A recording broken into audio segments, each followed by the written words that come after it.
Open Excel file.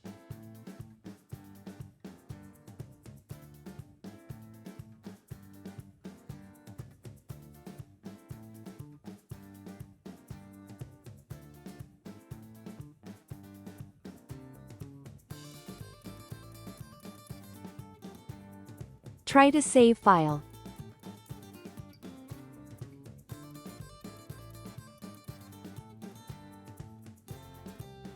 Now I told you how to resolve this error.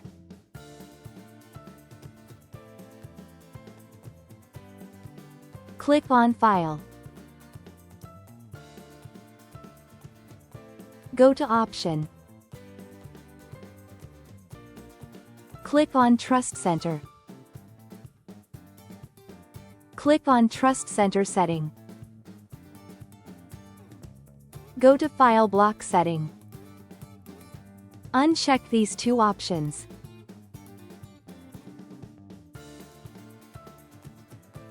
And then Save Settings. Now again try to save file.